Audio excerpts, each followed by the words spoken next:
Sí, está bien, doctor. ¿Algunas preguntas hasta ahí?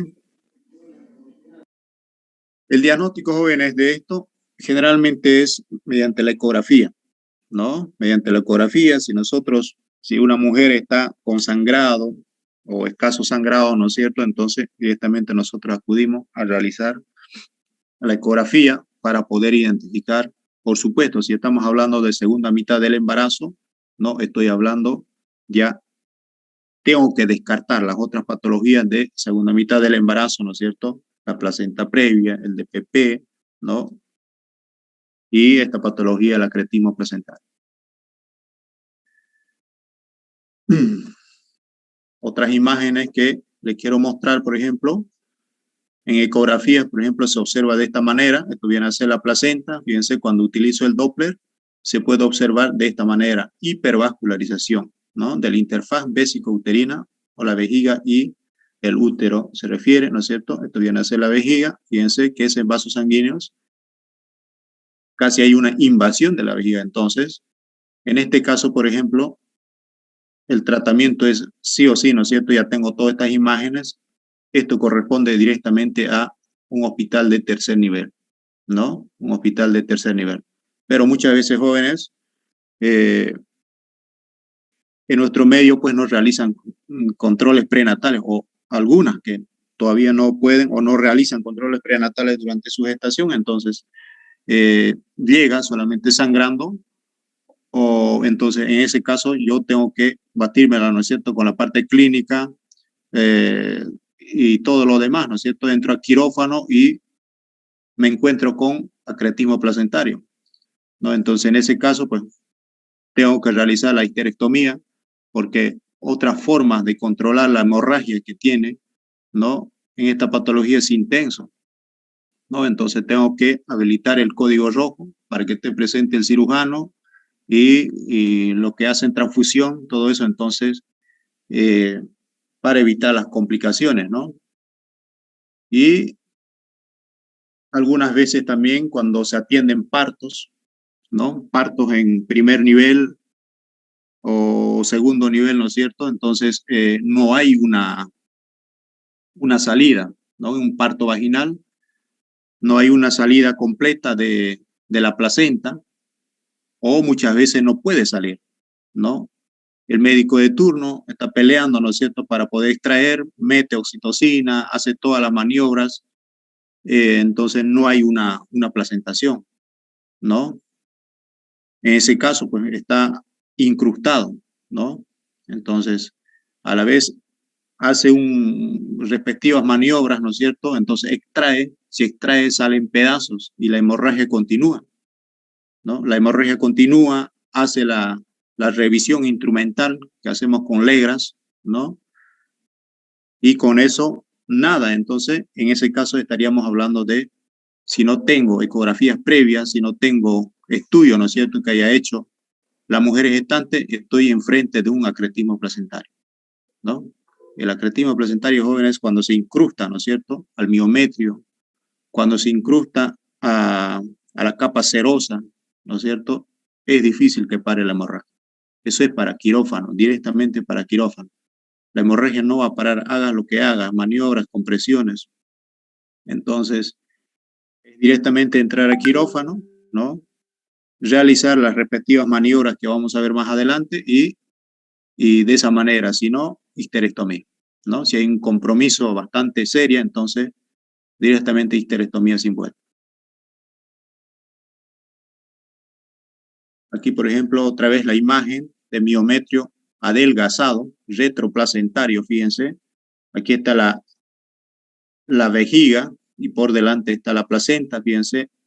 La capa que normalmente debe separar, ¿no es cierto?, no hay ausencia, entonces hay un adelgazamiento, ¿no? Está sumamente delgado, menor a 1 milímetro, como les dije en una de las proyecciones, entonces eso es indicación, ¿no es cierto?, de que estoy enfrente de un acretismo placentario.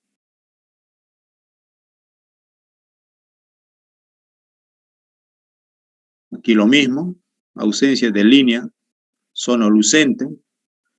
Sonolucente utilizamos porque la ecografía funciona a base de sonido, ¿no? Por eso es ultrasonografía. ¿no? El sonido es la que atraviesa los tejidos y de esa manera va convirtiendo esos tejidos en imágenes, ¿no? Por eso que se utiliza también el término de sono, ¿no? Sonolucencia.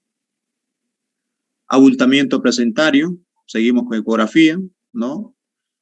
Del útero que contiene placenta que se alejan de un plano hacia el tejido circundante, ¿no? Que viene a ser la vejiga, en este caso por delante, se describe la invasión del tejido velloso a través del miometrio y la capa serosa hacia los órganos adyacentes, ¿no? Debería verse solo en casos de placenta previa. En el 33% de los casos hay una invasión de la placenta, ¿no?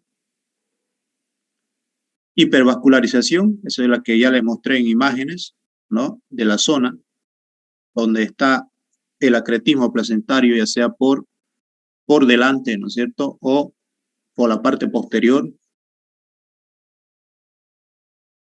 Ahora en resonancia, como les decía, que muy pocas veces nosotros utilizamos los tetras, ¿no? Muy pocas veces, pero si nosotros nos fijamos, pero está indicado en la literatura, ¿no es cierto? Pero si nosotros nos fijamos el porcentaje de sensibilidad y especificidad, no está muy alto, ¿no? Fíjense, la resonancia el 90% de sensibilidad y la ultrasonografía el 85%. Especificidad 88, resonancia y 88, ¿no? La ultrasonografía, que es la ecografía, ¿no? Entonces no hay mucha diferencia. Entonces, en la ecografía, aquí es la clave, ¿no es cierto? Realizar. La ecografía es suficiente para identificar el acretismo placental. Ahora, en el manejo, ¿no? Cuando nuestra paciente está con 34 semanas, ¿no? Previo al curso corticoidal de placenta previa con signos de acretismo, ¿no? Podemos intervenir. Menor a 34 semanas, en caso de sangrado importante, puedo, ¿no es cierto?, terminar la gestación, ¿no? Concluir la gestación, o si tiene ya 35 a 36 semanas, asintomático y con baja probabilidad de acretismo placentario, ¿no? En este caso de 35 a 36 semanas, casi el feto está casi maduro, ¿no? Entonces, también puedo terminar, ¿no es cierto?, el embarazo. Ahora, parto por cesárea, ¿no? Normalmente en nuestros medios jóvenes, cuando nosotros tenemos ecografías, ¿no? Que nos indican un acretismo placentario, ¿no? Entonces es directamente cesárea, ¿no? Cesárea, sin vuelta, ¿no? Para evitar las complicaciones si llevo a parto, ¿no es cierto? Y va a ser más difícil, ¿no? El tiempo que voy a perder en trasladar, o sea, se va a complicar la paciente. Entonces es directamente realizar la cesárea para evitar las complicaciones, ¿no? Entonces debo tener un equipo multidisciplinario, ¿no? Si estamos enfrente, ¿no es cierto?, de un acretismo placentario, casi entramos normalmente dos obstetras, ¿no? Y también tiene que estar coordinado con las otras áreas del banco de sangre, ¿no es cierto? Y todo lo que participan en este tipo de patologías. La cirugía, hacemos la laparotomía, ¿no? La mediana infraumbilical debe ser. El de Fanny Steele normalmente también se debe tomar en cuenta eso, porque si estamos enfrente de estas patologías, necesito más campo, más espacio para realizar las diferentes maniobras. Entonces no puedo realizar, ¿no es cierto?, el de Fanny Steele, que hacemos un corte transversal, ¿no?, por encima del pubis, ¿no? Se debe realizar nomás la infraumbilical, ¿no? Porque voy a necesitar un campo amplio, ¿no? Considerar colocar stent de uréteres, que estos lo realizan los urólogos, ¿no? Exteriorizar el útero, incisión en el fondo uterino para evitar la ruptura placentaria, ¿no? Dependiendo dónde está localizado, ¿no es cierto?, la placenta, ¿no? Entonces, si está por el sector donde se hace un corte en el segmento inferior del útero, entonces yo debo realizar, si estoy enfrente del acretismo, entonces en el fondo del útero el corte. Histerografia de hemostasia para tratar de controlar la hemorragia. Histerectomía, ¿no?, con placenta in situ, Normalmente, si está para una histerectomía, entonces yo no debo extraer la placenta, ¿no? La placenta tiene que estar dentro del útero, ¿no? De esa manera, más bien evito el sangrado, ¿no? Evito el sangrado, entonces directamente con el útero es la que tengo que, ¿no es cierto?, extraer la placenta.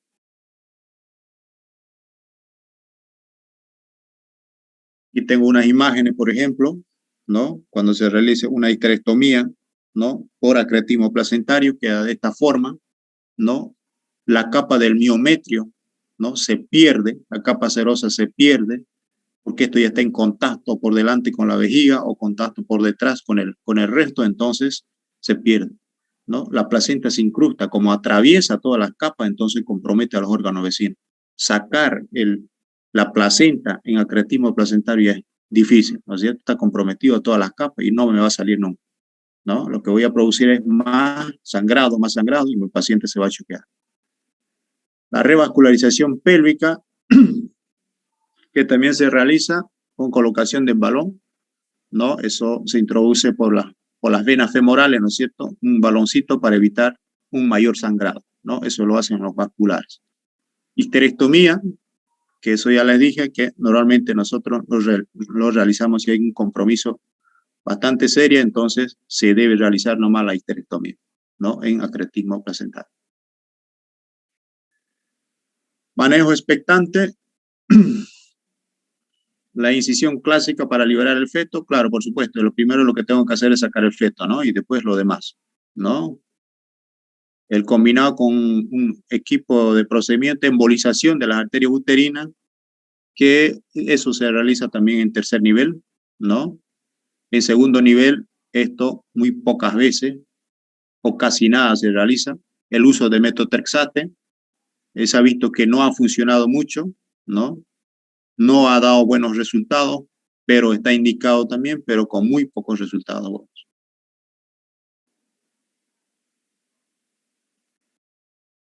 Como dice aquí, metotrexate ya no se recomienda debido a su bajo efecto en la reabsorción placentaria, ¿no? Muy pocos resultados dio, entonces por eso que muchas veces se descarta este medicamento metotrexate.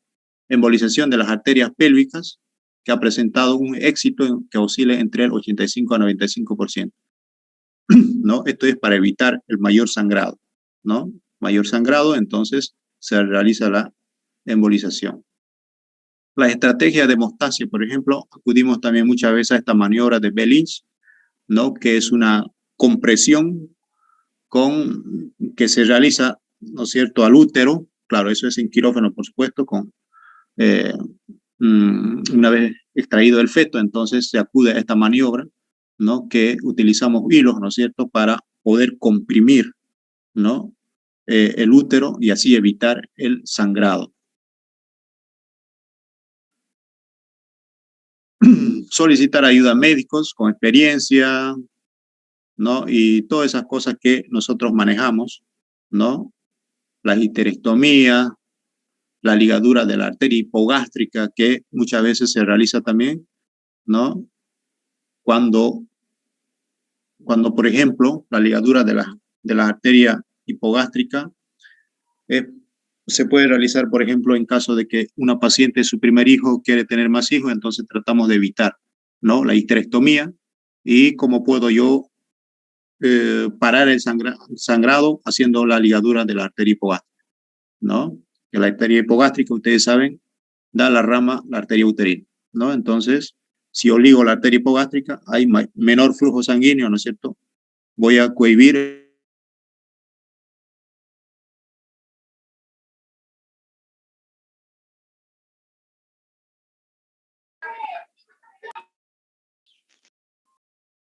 también las ligaduras de la arteria hipogástrica, ¿no?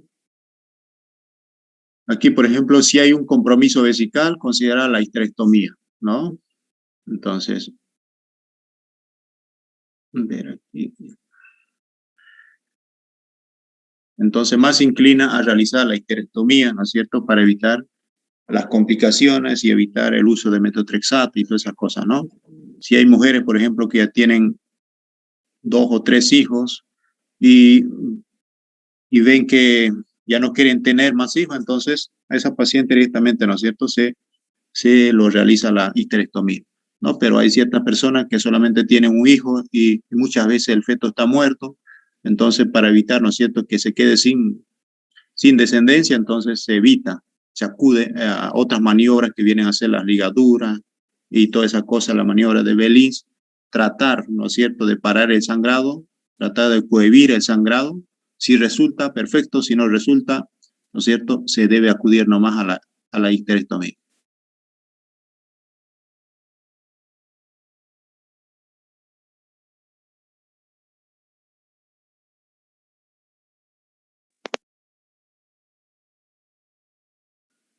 En conclusiones, entonces, el acretismo placentario es una condición de riesgo para la madre, debe tener una alta sospecha, es importante para su diagnóstico, ¿no? Sobre todo en mujeres con placenta previa y con más de una cesárea anterior. Se debe sospechar, jóvenes, ¿no? Se debe sospechar toda mujer que tenga placenta previa de acretismo placentario. Se debe sospechar de las mujeres que tienen más de 2 o 3 cesáreas anteriores. Se debe sospechar de acretismo placentario, como les dije, si se implanta en ese sector, en ese segmento, ¿no es cierto?, donde se ha realizado el corte de las cesáreas anteriores, hay alta probabilidad de que presente el acretismo placentario. De esta manera se permite una planificación junto con un equipo médico de experiencia y multidisciplinar, ¿no? La terapia más recomendada es la histerectomía con placenta in situ, ¿no es cierto? Con la placenta adentro del útero se debe extraer el útero. El manejo expectante es controversial y los estudios son limitados, ¿no? El expectante se refiere al uso de metotrexato, ¿no?, que ha dado muy pocos buenos resultados, entonces por eso que últimamente se está descartando el uso de ese medicamento en esta enfermedad, en esta patología estoy hablando. Siempre priorizar la vida de la paciente y no la fertilidad, por supuesto, ¿no es cierto?, que tengo que yo priorizar la vida de la madre. Eso viene a ser entonces el acretismo placentario, un tema de importancia, pero en porcentaje, si nosotros hablamos cuántos pacientes se puede presentar de 1000, estamos hablando por lo menos de 0,5, ¿no? Ni un paciente. Pero si hablamos de 2000 embarazos, ¿no?, estamos hablando de una paciente que puede presentar acretismo placentario.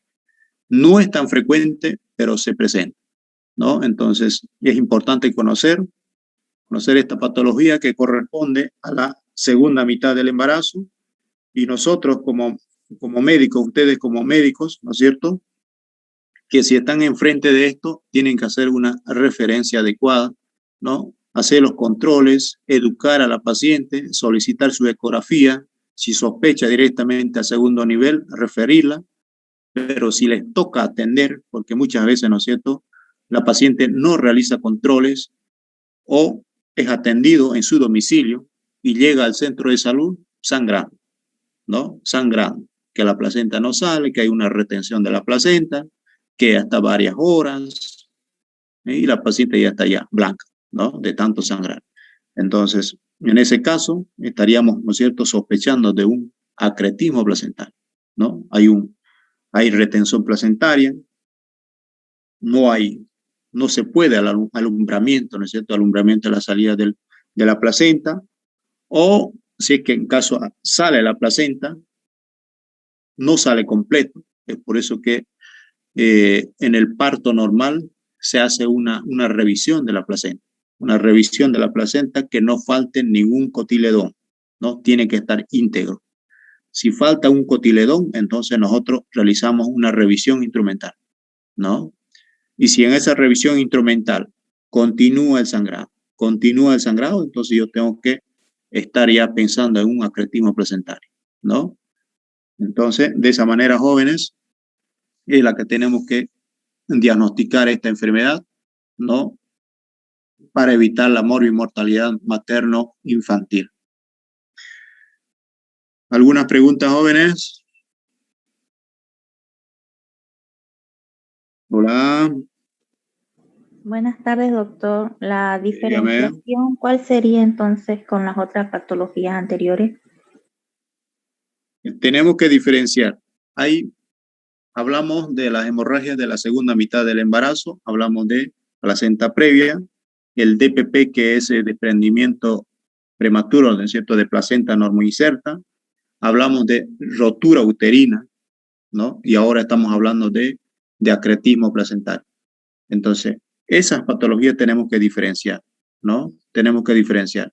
Sabemos muy bien que placenta previa, ¿no es cierto? La placenta previa dijimos que es sangre rojo, rutilante, sin dolor, ¿no? En rotura uterina dijimos que hay una contracción, ¿no es cierto? Hay signos de inminencia de eclampsia, el de Formel, ¿no es cierto? Y el de Fall, que muestran características de contracción. Está el útero, está hipertónico, ¿no?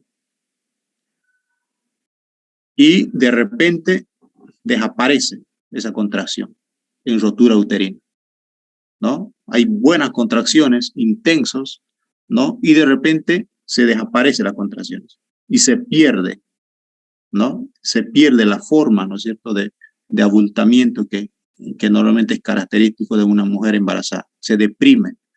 Ahí directamente estoy enfrente de una rotura uterina, ¿no? Ahora, clínicamente, cómo yo voy a diagnosticar, ¿no es cierto? Entonces, eso es cuando hay mayor sangrado. Estoy atendiendo yo un parto, como les dije, la última parte, ¿no es cierto?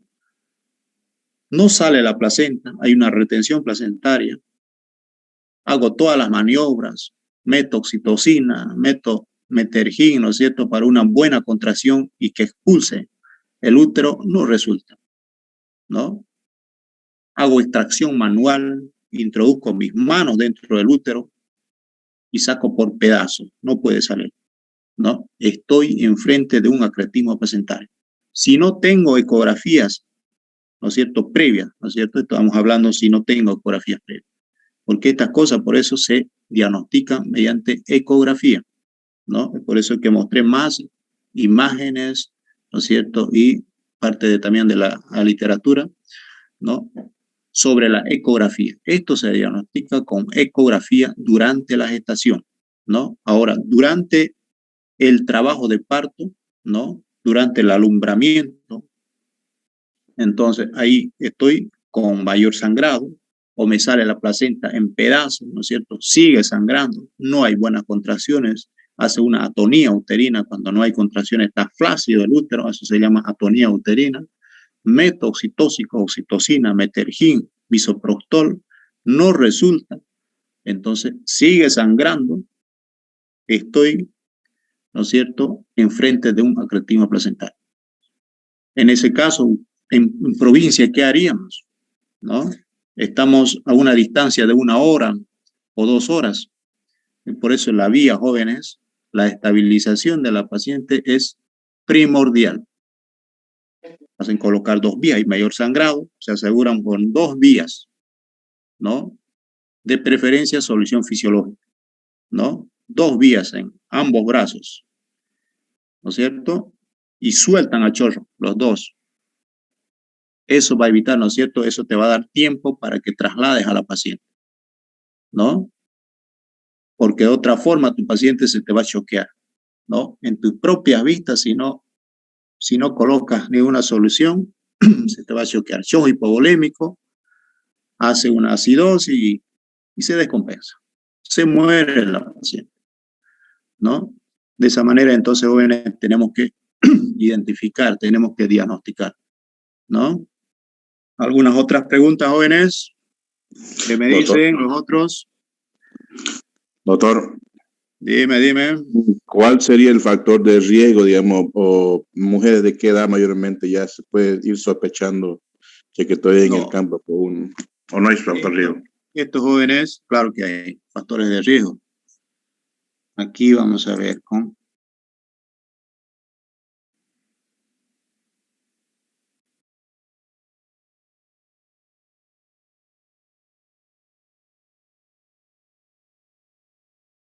Se debe sospechar a pacientes que se realizan miomectomías, ¿no es cierto? Los que tienen miomas y se realizan una intervención quirúrgica.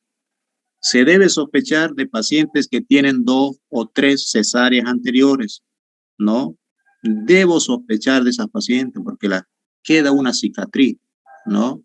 Esas pacientes ya fueron, ¿no es cierto?, intervenidas 2 o 3 veces, casi en el mismo sitio, ¿no? Ya no regenera el endometrio. La placenta normalmente, ¿no es cierto?, se pega, se prende al endometrio y absorbe la sangre, ¿no? En este caso de acretismo placentario, no. Como ya no tiene esa capa, está enfrente y justamente se implanta en cerca de esa cicatriz, ¿no es cierto? Entonces, ¿de dónde va a absorber la sangre?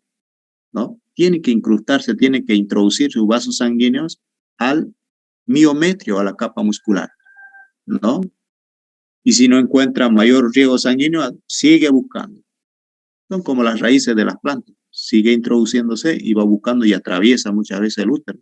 Entonces, pero nosotros debemos sospechar de esas pacientes, ¿no? De los que tienen cesáreas anteriores, de los que tienen cirugías de miomectomía, otros procedimientos, ¿no es cierto?, que se realizan quirúrgicos, de legrados frecuentes, ¿no es cierto? Porque no es nomás embarazarse y después abortar y ya me hago la limpieza, no, jóvenes. Las consecuencias son esas, ¿no es cierto? El acretismo placentario, la inserción baja o placenta previa. Todo eso son las consecuencias de esos procedimientos que nosotros realizamos, porque en sí nosotros tenemos que hacer la limpieza, no hay otra forma, ¿no es cierto? Hay restos dentro de la cavidad, por ejemplo, en el aborto. Entonces, ¿cuál es el tratamiento? Es la limpieza, ¿no?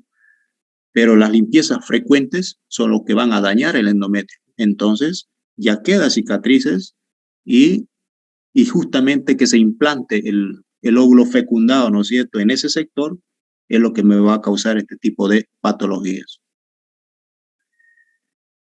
¿Qué dicen los otros colegas? Hola.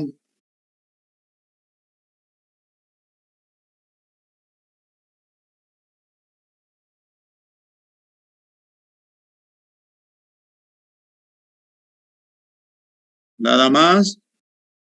Doctor, buenas tardes. El Buenas tiempo de tardes. sangrado, ¿cuánto debe ser para la Ya. Normalmente, jóvenes, en un parto normal, 300 o 400 ml el sangrado es normal, en un parto. En una cesárea de 700 a 800 hasta 1000 ml es normal la pérdida sanguínea en una cesárea, ¿no? Entonces, sí, yo sospecho que hay bastante sangrado, ¿no es cierto?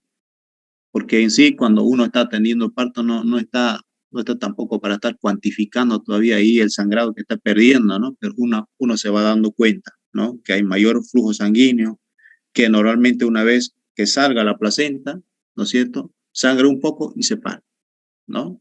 Se para el sangrado. Reviso el globo de seguridad de Pinar o el útero, ¿no?, que está bien contraído, se para.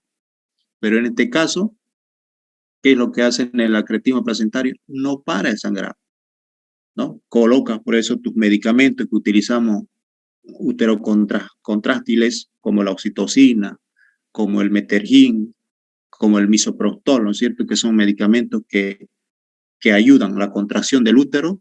Entonces, ni con eso funciona. Sigue sangrando, ¿no? Hago masajes en el útero, ¿no? Entonces, sigue sangrando.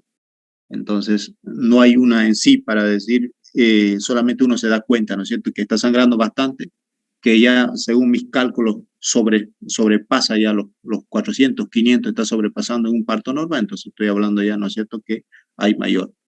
No siempre, digamos, en un acretismo, no solamente en un acretismo va a sangrar, hay otras, por ejemplo, las atonías uterinas en mujeres que ya tienen bastantes hijos, ¿no? 4, 5, 6 hijos, ¿no es cierto? El útero ya está bien flácido, ¿no? Entonces, pero eso no quiere decir que estoy enfrente de un acretismo placentario, ¿no? Si esa mujer realizó ecografías, si esa mujer hizo todos sus controles, entonces no hay ninguna sospecha de acretismo placentario, entonces estoy enfrente de otras enfermedades de hemorragias, no posparto. Eso ya son hemorragias posparto, ¿no? Nosotros estamos hablando de pacientes que no tienen ecografía, que no realizaron controles, entonces, y estoy enfrente de ese sangrado, ¿no? Enfrente de, a pesar de administración de esos medicamentos no para, entonces estoy enfrente, ¿no es cierto?, del acretismo.